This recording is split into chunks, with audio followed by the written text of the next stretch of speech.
Ketika engkau memberi persepuluhan, itu hanya untuk melatih sikap hatimu itu tidak pelit, tidak tamak, tidak rakus akan uang. Shalom saudara, bagaimana kabarnya hari ini? Luar biasa karena kita punya Tuhan yang luar biasa. Iya, haleluya. Jadi saudara yang punya anak kecil bisa membawa anaknya ya untuk boleh mendengarkan firman Tuhan. Sebab sejak dini ya mereka mendengar firman Tuhan itu bagus sekali. Nanti bisa jadi anaknya yang ngajari papa mamanya firman.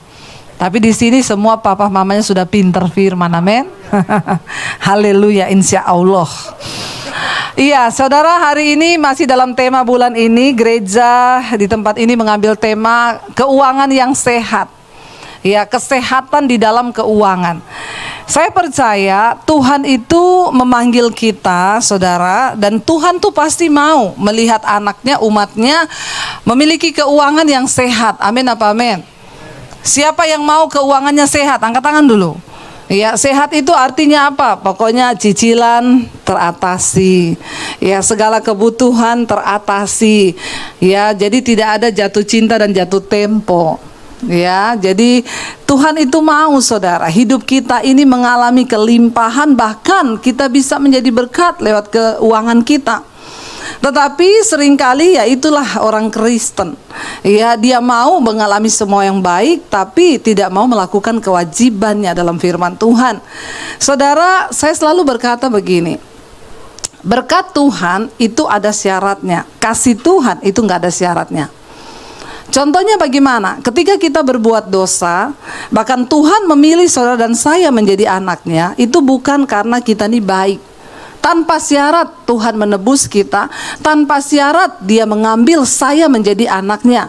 Bahkan ketika saya berdosa, Tuhan pilih saya.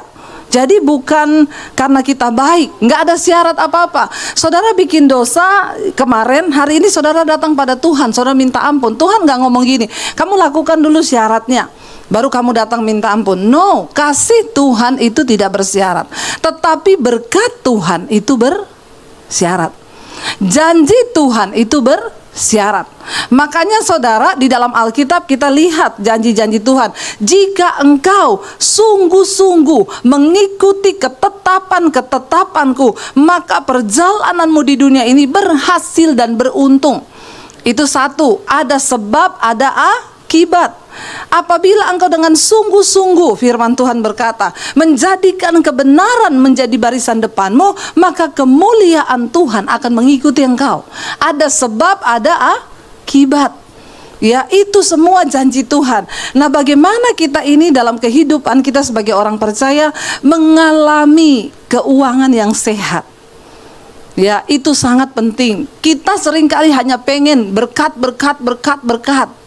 Tapi kita lupa ada janji Tuhan, ada syarat yang harus kita lakukan supaya janji itu tergenapi di dalam hidup kita. Hari ini tema kecilnya, ya tema besarnya keuangan yang sehat. Tapi tema kecilnya adalah persembahan persepuluhan. Nggak usah menatap saya dengan muka yang kayak begitu. Saya tahu ini tema yang sulit untuk dijabarkan kepada orang percaya. Tetapi mau tidak mau, saya berdoa Roh Kudus memimpin saya ya untuk memberitahukan kebenaran supaya kita mengalami kemerdekaan, kesehatan dalam keuangan. Dan firman itu hanya bagi mereka yang mau kok saudara. Tidak ada paksaan. Kalau saudara mau lakukan, silakan, Anda yang akan diberkati. Saudara tidak lakukan juga tidak apa-apa, Anda yang akan menanggung resikonya. Nggak usah tegang gitu mukanya. Senyum sedikit saudara. Jadi saya tidak terintimidasi menyampaikan ini. Saudara, ya banyak yang datang bertanya kepada saya, Bu, perpuluhan itu kan di perjanjian lama. Ya, kita kan sudah di perjanjian baru. Bagaimana kita masih bisa memberi perpuluhan lagi? Itu sudah di perjanjian lama. Saudara dengar baik-baik. Kenapa perjanjian lama itu ditulis, tidak dihilangkan, supaya kita belajar dari nilai-nilai yang ada di dalamnya. Saya berkata begini saudara, perpuluhan itu Tuhan ajarkan kepada bangsa Israel. Pada waktu itu kita tahu bersama, 12 suku Israel, 11 suku itu mendapat bagian tanah. Mereka bekerja sebagai petani, sebagai peternak. Tapi satu suku yaitu Lewi dikhususkan menjadi pelayan Tuhan atau imam. Nah, persepuluhan dari 11 suku ini harus dibawa ke Bait Allah untuk siapa? Untuk umat, untuk Lewi, untuk hamba-hamba Tuhan, agar ada persediaan makanan di dalam rumah Tuhan. Persepuluhan itu untuk mencukupi pelayanan, tapi jangan dimasukin saham. Ini pesan bagi gembala-gembala. Saya bukan hanya berkhotbah bagi jemaat, tapi saya berkhotbah bagi kita semua pelayan Tuhan dan juga gembala-gembala sidang. Seringkali di satu gereja itu karena uang kebanyakan dimasukin saham. Nah, di masa pandemi terjadi pemurnian, kena saham sampai ratusan miliar. Kapok, itu namanya pemurnian. Bilang amin dong.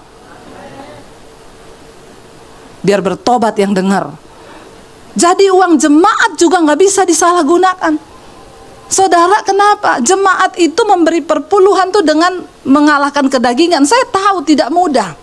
Banyak yang datang, Bu, saya cicilannya itu segini. Saya terima itu segini. Kalau saya ambil tuh perpuluhan, saya tidak cukup. Saya cuma bilang ini, jadilah sesuai imanmu. Memberi perpuluhan bukan soal perjanjian lama, perjanjian baru. Memberi perpuluhan itu untuk melatih sikap hati kita ini tidak tamak, nggak rakus akan uang. Katakan amin. Jangan rakus akan uang, saudara. Uang itu sangat-sangat berbahaya. Kenapa, saudara? Yesus berkata, kita baca dulu Injil Matius pasal yang ke-6. Injil Matius pasal yang ini tidak ada di dalam ayat ya, tapi nggak apa-apa. 6 ayat 24. Kenapa sangat berbahaya kalau kita menjadi hamba uang, saudara? Yesus berkata begini, saudara, tak seorang pun dapat mengabdi kepada dua tuan. Karena jika demikian, ia akan membenci yang seorang dan mengasihi yang lain. Atau ia akan setia kepada yang seorang dan tidak mengindahkan yang lain. Kamu tidak dapat mengabdi kepada Allah dan kepada Mamon. Satu-satunya yang Yesus sejajarkan dirinya dengan Allah, dengan penyembahannya, itu siapa? Uang. Kamu tidak bisa mengabdi kepada Allah dan kepada Mamon. Di dunia ini, saudara, orang kalau tidak bertobat, yang dia cari apa? Nomor satu, orang yang tidak bertobat, nggak kenal Tuhan, yang dia cari apa? Apa, saudara? Nggak usah pura-pura nggak tahu. Yang dia cari uang. Orang yang mengenal Tuhan, yang sudah percaya pada Tuhan, harusnya yang dia cari Tuhan. Tapi ternyata di dalam prakteknya masih banyak orang yang ngaku Kristen, tapi lebih fokus kepada uang daripada Tuhan. Kenapa, saudara, saya berkata bahwa perpuluhan itu wajib? Karena kita ini sebenarnya bukan hanya 1/10 yang Tuhan punya. 1000% dari hidup kita adalah milik Tuhan. Ingat itu baik-baik. Ketika engkau memberi persepuluhan, itu hanya untuk melatih sikap hatimu itu tidak pelit, tidak tamak, tidak rakus akan uang. Kenapa kita harus berlatih terus memberi perpuluhan, mengalahkan kedagingan untuk memberi, saudara, supaya kita nggak jadi hamba uang yang mengabdi kepada Mamon. Karena kalau engkau mencintai Mamon, engkau pasti akan membenci Tuhan. Makanya banyak orang itu gampang, saudara, nyanyi, ku berikan hatiku dan jiwaku, semuanya bagimu. Waktu diminta uangnya, halo, pret. Nyanyi pinter, orang Kristen tuh kalau di gereja nyanyi pinter, kayak iya oh. Tapi waktu sudah bicara soal uang, sorry Tuhan, hatiku kuberikan, jiwaku kuberikan, tapi dompetku tunggu Tuhan. Makanya kita ini tidak pernah mengalami yang namanya kesehatan di dalam keuangan. Dan hati-hati, saudara, jangan terjebak. Tapi kita maunya diberkati banyak. Sementara kalau sudah bicara menabur, aduh, tunggu dulu, banyak nih yang terdapat di sini, gak usah angkat tangan. Di dalam hati saja bertobat. Ya, apalagi ngasih persembahannya lagunya persembahan kami sedikit sekali. Sedikit terus ngomong apa? Kiranya Tuhan terimalah dengan senang apa? Hati. Kurang ajar nggak? Udah ngasihnya sedikit, minta Tuhan terima dengan senang. Lalu terdengar suara dari surga, malaikat bernyanyi, berkat yang ku beri. Nyanyi, sedikit sekali. Lalu apa? Kiranya engkau terimalah dengan senang. Halo saudara, ada sebab, ada akibat. Ada janji firman Tuhan, ketika kita melakukan sesuatu ada janjinya. Nah, mari kita buka Maleakhi pasal yang ketiga, saudara. Kita baca mulai ayat yang ke-6. Maleakhi 3 ayat yang ke-6. Apa kata firman Tuhan di sana? Ya, Maleakhi 3 ayat yang ke-6, firman Tuhan berkata begini, bahwasannya aku Tuhan tidak berubah, dan kamu Bani Yakub tidak akan lenyap. Ingat, Tuhan tidak berubah, janjinya nggak pernah berubah. Sejak zaman, dikatakan ayat yang berikutnya, sejak zaman nenek moyangmu kamu telah menyimpang dari ketetapanku dan tidak memeliharanya. Kembalilah kepadaku, maka aku akan kembali kepadamu, firman Tuhan semesta alam. Tetapi kamu berkata, dengan cara bagaimanakah kami harus kembali? Ini terjadi kepada bangsa Israel. Mereka ini sudah berbuat dosa, melanggar ketetapan Tuhan, tapi nggak ngeh-ngeh. Dikatakan Tuhan kembali. Dengan cara apa Tuhan kami kembali? Emang kita salah apa? Ada orang-orang yang nggak tahu diri, saudara.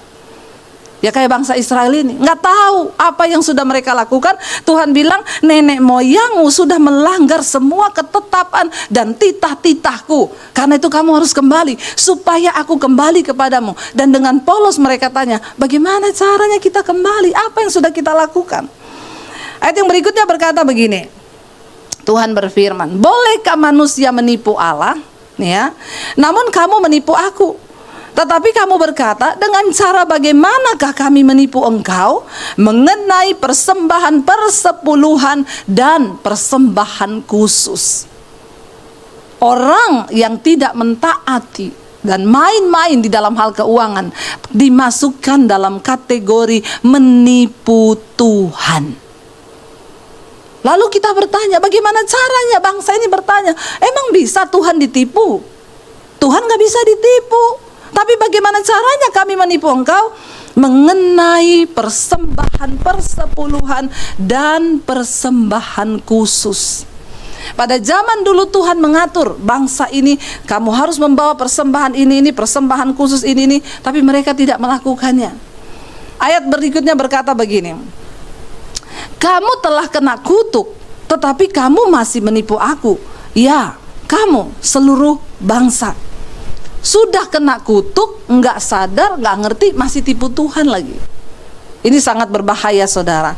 Lalu dikatakan di sana ayat yang berikutnya, ayat yang ke-10, bawalah seluruh persembahan persepuluhan itu ke dalam rumah perbendaharaan, supaya ada persediaan makanan di rumahku. Dan ujilah aku, firman Tuhan semesta alam, apakah aku tidak akan membukakan bagimu tingkap-tingkap langit dan mencurahkan berkat kepadamu sampai berkelimpahan?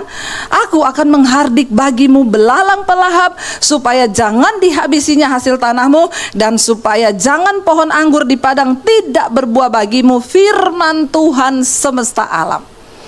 Saudara, ingat sekali lagi, soal memberi itu soal sikap hati. Ya, Tuhan melihat sikap hati. Masalah uang, masalah jumlah, Tuhan tuh gak pernah minta dari kita. Tuhan juga tidak butuh uang kita. Tapi kenapa Tuhan mengatur ini? Untuk melatih diri kita nih gak mata duitan. Karena banyak orang terlihat kaya di depan manusia, tapi engkau miskin di hadapan Tuhan. Jangan menilai orang kaya itu dari apa yang dia pakai. Jangan pernah engkau nilai dia kaya, tasnya 1M, baju yang dia pakai semua bermerek, berliannya gede-gede segini. Sorry, kalau engkau tidak menabur dan engkau memberi hanya sedikit bagi Tuhan dan bagi pekerjaan Tuhan, engkau tidak pernah menabur, maka engkau orang termiskin di hadapan Tuhan. Kaya atau miskinnya kita di hadapan Tuhan tidak dinilai dari barang yang kau miliki di dunia ini, tapi dari sikap hatimu ketika engkau memberi. Katakan amin. Makanya nggak usah sombong.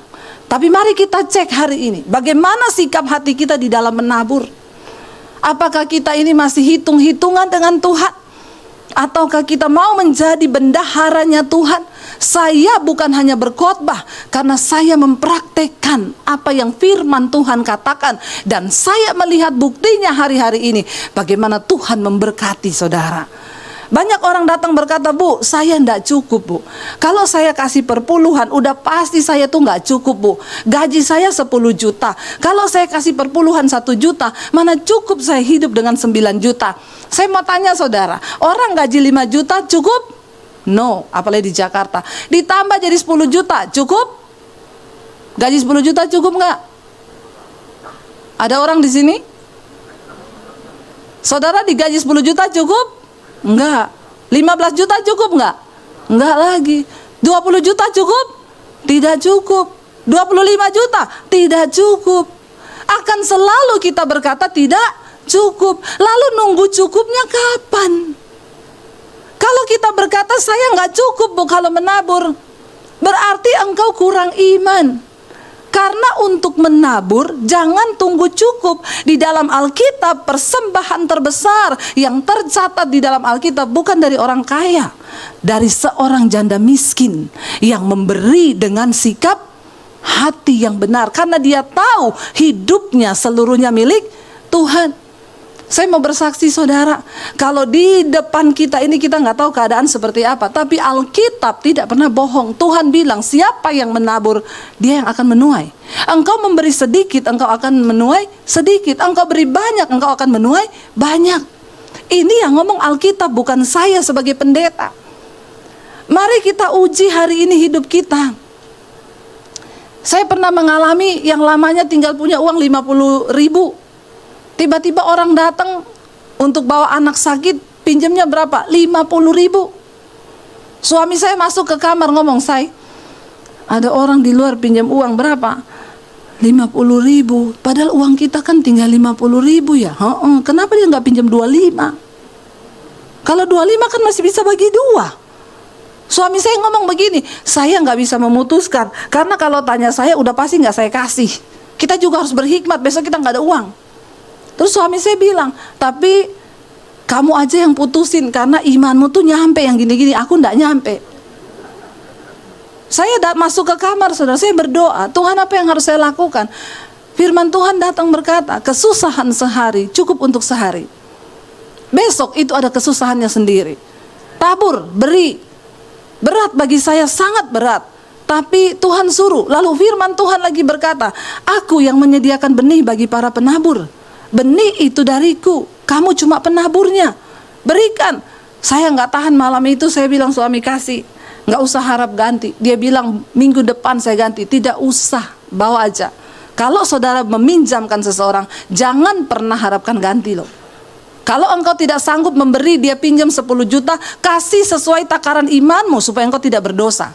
Daripada saudara harap ganti orang yang nggak bisa ganti, saudara tagih-tagih dia nggak kasih, bikin status lagi di Facebook. Banyak orang Kristen yang kayak begitu. Lebih baik engkau beri sesuai takaran imanmu dan relakan itu. Ya, relakan. Kalau dia bilang, "Saya pinjam 20 juta, saudara jangan bohong, saya nggak punya. Sorry, takaran imanku nggak nyampe 20 juta. Saya kasih aja kamu 5 juta, nggak usah balikin." Begitu caranya saudara, supaya kita nggak berdosa. Akhirnya suami saya kasih, yakin nih kasih, besok anak kita nggak ada susu loh. Tuhan bilang, kesusahan sehari cukup untuk sehari. Dikasih saudara uang itu. Saudara tahu nggak tunggu lama, besok ada orang memberkati kami 10.750.000. Itu 20 tahun yang lalu loh. Jangan pulang dari sini cari-cari orang yang mau pinjam 50.000. Tuhan tuh nggak bisa direkayasa. Dia melihat sikap hati kita. Tuhan cuma mau uji. Nih ya, punya duit tinggal segitu. Ini orang mata duitan apa enggak? Tapi banyak orang sekarang berani loh beli tas miliaran, beli tas ratusan juta, naburnya saiprit. Malu di hadapan Tuhan, malu. Malu saudara. Jangan engkau pikir orang memandang kau hebat dengan semua yang kau pakai. Tapi berapa taburanmu? Saya mau bersaksi kepada saudara. Saya sampai hari ini beli tas 30 juta nggak berani saya. Kecuali dikasih orang saya pakai. Tapi kalau beli, no. Tapi maaf saudara, saya tabur untuk pembangunan gereja di desa. Setiap minggu, Pak ini yang gereja hari ini minggu pengeluaran berapa? Kami lagi ngedak bu, 84 juta. Saya beli tas dapat berapa saudara? Tapi Tuhan memberi saya hati yang begitu luar biasa. Saya tabur nggak pernah mikir. Tapi saya mau beli tas 30 juta nggak berani. Tapi saya bersyukur Tuhan masih taruh alarm itu di hati. Makanya saya bilang jangan nilai orang kaya dari barang yang dia pakai. Kalau itu cuma buat kepuasan dan kesombongan dirimu, maaf, engkau nggak berarti apa-apa di hadapan Tuhan. Bukan apa yang kita pakai dinilai Tuhan. Belajar menabur. Dan ketika saya terus melakukan itu, saya mau bersaksi sama saudara sampai hari ini, lumbung saya terus diisi oleh Tuhan.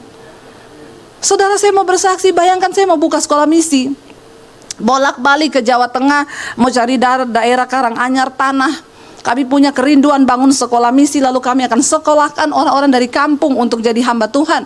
Lalu mereka harus pulang ke desa-desa supaya Indonesia ini tidak dihijaukan. Saya keliling ke daerah-daerah, sudah jadi hijau Indonesia saudara. Gereja tidak lagi ada di mana-mana.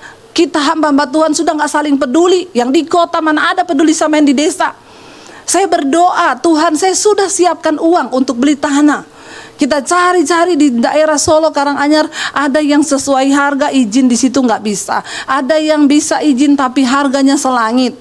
Saya hanya berdoa, Tuhan saya mau taat melakukan kehendak-Mu. Tuhan yang tunjuk jalan. Tiba-tiba ada jemaat Mesbah Doa di Semarang, dia bilang, dia dengar saya mau buka sekolah misi, dia pinjemin tanahnya 4.000 meter saudara lebih. Ibu pakai aja 10 tahun. Ya, tapi saya imani saya beli itu tanah. Nggak ada yang amin loh. Tolong agak respon yang agak rohani dikit ya, amin gitu ya. Dia pinjemin saya 10 tahun, lalu untuk saudara luar biasanya ketemu ini tanah dipinjemin nggak usah bayar bu. Ketemu pemborong yang mau membangun, ibu tidak usah bayar, saya ikut nombok. Yang gambar sekolahnya ibu tidak usah bayar, saya menabur bu. Saudara lihat itu, saya tuh di mobil meneteskan air mata. Tuhan tuh ngomong gini, aku tidak cari orang yang punya uang, karena uang, kekayaan tuh milikku. Aku cari orang yang punya hati. Ketika ada orang yang punya hati dan punya iman, maka proyek-proyekku di bumi ini bisa terjadi. Ada orang yang bilang, bu itu proyek rugi loh sekolah misi. Saya meneteskan air mata, saya bilang ini proyek Tuhan. Kita harus cetak hamba-hamba Tuhan untuk mereka pergi dan memenangkan bangsa ini. Kalau kita cuma pikir diri kita tiap minggu ganti tas, ganti ini, ganti itu, sampai kapan saudara? Kau nggak pernah peduli dengan pekerjaan Tuhan. Maaf, satu saat ketika kita berdiri di hadapan Tuhan, Tuhan akan minta pertanggungjawaban loh. Setiap bulan kamu aku berkati berapa? Yang kamu pakai untuk menabur berapa? Yang kamu pakai untuk memuaskan diri berapa? Saudara, waktu saya tidak memikirkan diri saya, banyak orang yang Tuhan siapkan untuk memikirkan saya. Percayalah, janji Tuhan itu tidak pernah berbohong. Dia bilang apa? Kalau engkau mengembalikan milikku, aku akan menghardik belalang pelahap. Ada orang dapat gaji 10 juta, dia nggak mau kasih 1 juta. Dia bilang terlalu besar bu. Minggu depan anaknya sakit, berobat, datang ke rumah sakit, 750.000. Minggu depan mobilnya ditabrak, dia harus bayar asuransi sekian ratus juta. Waktu dia hitung-hitung totalan, saya malah tombok banyak ya. Iya, itu belalang pelahap.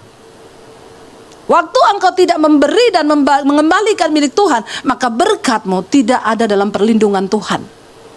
Uangmu habis, engkau nggak sadar. Harus ini, harus itu, sakit, ini. Waktu dihitung, gaji 10 juta. Untuk belalang pelahap dia keluarin 3,5 juta. Kenapa? Karena engkau nggak percaya pada janji Tuhan. Hidupmu kena kutuk. Itu yang Alkitab bilang. Kita nggak rasa, saudara. Ada pengeluaran-pengeluaran yang tidak kita duga. Harusnya kan itu tidak terjadi. Ya, kayak seseorang yang bersaksi kepada saya, Bu Dewi, saya ini dari muda ke dokter syaraf terus, Bu. Saya suntik syaraf. Tapi ketika saya dapat channel Ibu, saya ikut mesbah doa setiap malam. Setelah pandemi, Bu, 2 tahun saya nggak pernah ke dokter syaraf, Bu. Obat saya itu mesbah doa. Setiap kali mau datang penyakit saya putar mesbah doa, saya nyanyi pujian penyembahan, saya sembuh 2 tahun. Jadi uang yang untuk saya pakai berobat 2 tahun, saya mau tabur buat pelayanan Ibu. Dia transfer berapa, saudara? 200 juta. Itu belalang pelahap selama ini pakai dia untuk terus berobat syarafnya. Ketika dia bertemu dengan firman Tuhan, dia disembuhkan oleh firman. Dan akhirnya, saudara, uang itu dia pakai untuk menabur bagi pelayanan misi. Saudara lihat, jangan sampai tanpa kita sadari, di dalam hidup ini banyak belalang-belalang pelahap hanya karena kita ini nggak berani menabur. Ayo saudara, kita percaya ya. Saya ini berkata begini bukan supaya saudara tabur sama saya loh, enggak. Ya, buka kepekaan Tuhan, aku mau melakukan bagianku di dalam kerajaan-Mu, ya. Dan saya pengen kita baca, saudara. Dan Tuhan berkata di sana tadi, Maleakhi pasal 3, saudara. Tuhan berkata begini, aku Allah semesta alam, aku akan membukakan bagimu tingkap-tingkap langit dan mencurahkan berkat kepadamu sampai berkelimpahan. Aku akan menghardik bagimu belalang pelahap, supaya jangan dihabisinya hasil tanahmu, dan supaya jangan pohon anggur di padang tidak berbuah bagimu. Kalau hidup kita memang menjadi berkat dan kita, saudara, orangnya menabur berani, ada alasan untuk Tuhan memberkati kita. Biar dia temukan alasan apa dalam diri kita itu dia harus memberkati kita. Karena kita mau menjadi orang yang menjadi bendaharanya Tuhan, maka jangan tunggu cukup bagi dirimu, karena tidak akan pernah cukup kita. Dikatakan di sana, sebab ya firman Tuhan berkata, maka segala bangsa, ayat yang berikutnya, maka segala bangsa akan menyebut apa? Kamu berbahagia, sebab kamu ini akan menjadi kesukaan firman Tuhan semesta alam. Ya, dikatakan di sana, segala bangsa. Orang yang melihat hidupmu akan berkata, ini orang bahagia banget. Kenapa? Karena Tuhan menyertai. Karena Tuhan melindungi berkat kita. Ingat saudara, jangan sampai kita ini menjadi hamba mamon. Kita baca 1 Korintus pasal 6 ayat yang ke-9 sampai ayat yang ke-11. 1 Korintus 6 ayat yang ke-9, saudara. Kenapa kita harus berhati-hati supaya kita nggak jadi hamba uang? Di sana dikatakan 1 Korintus pasal yang ke-6 ayat yang ke-9. Atau tidak tahukah kamu, baca bersama, bahwa orang-orang yang tidak adil tidak akan mendapat bagian dalam kerajaan Allah. Jangan sesat, orang cabul, penyembah berhala, orang bersinah, banci, orang pemburit, pencuri, orang kikir, pemabuk, pemfitnah, dan penipu tidak akan mendapat bagian dalam kerajaan Allah. Termasuk di dalamnya orang kikir. Bilang kanan kirimu, jangan kikir. Nggak masuk surga loh. Amin saudara. Jangan kikir, terutama untuk pekerjaan Tuhan. Iya, saya melihat saudara, pekerjaan Tuhan terutama orang Kristen itu kasihan pelayanan ya. Kalau saudara lihat di desa-desa, sulit. Kenapa? Karena orang Kristen cuma mikirin dirinya sendiri, gak pernah mikir kerajaan Allah. Tapi hari ini saya berdoa supaya kita semua hatinya terketok. Jangan mikir dirimu sendiri. Karena Tuhan bekerja, dia cari orang-orang yang punya hati. Bagi Tuhan memberkati engkau itu terlalu mudah. Tapi biar dia temukan alasan. Apa alasannya Tuhan itu memberkati kita? Ya, supaya kita ini bergerak bersama bagi pekerjaan Tuhan.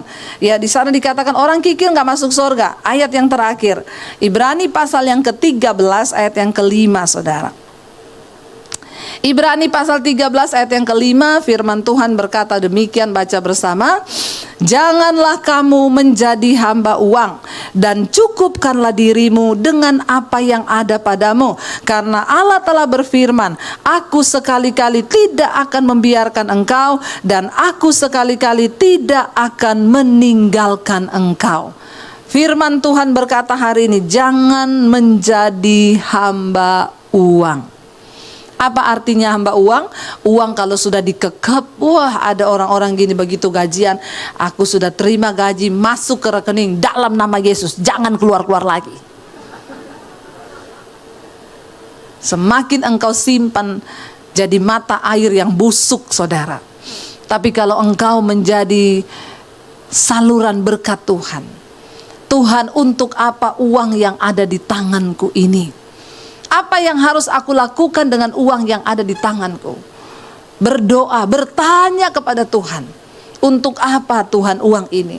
Maka Tuhan itu akan mempercayai engkau. Jadilah hamba-hamba yang dapat dipercaya. Jadilah bendahara-bendahara yang dapat dipercaya. Karena ikuti maunya kita ini tidak akan pernah ada puasnya.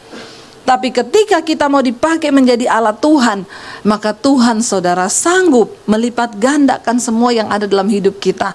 Ingat firman Tuhan bilang, janganlah kamu menjadi hamba uang, dan cukupkanlah dirimu dengan apa yang ada padamu. Karena Allah telah berfirman, aku sekali-kali tidak akan membiarkan engkau, aku tidak akan meninggalkan engkau. Itu janji Tuhan. Dia tidak akan pernah meninggalkan kita, dia tidak akan pernah membiarkan kita. Karena itu saya undang para imam musik maju ke depan. Ya, biarlah kita hari ini mau terus berkata, Tuhan pakai hidup kami, Tuhan pakai berkat yang ada di tangan kami hari ini.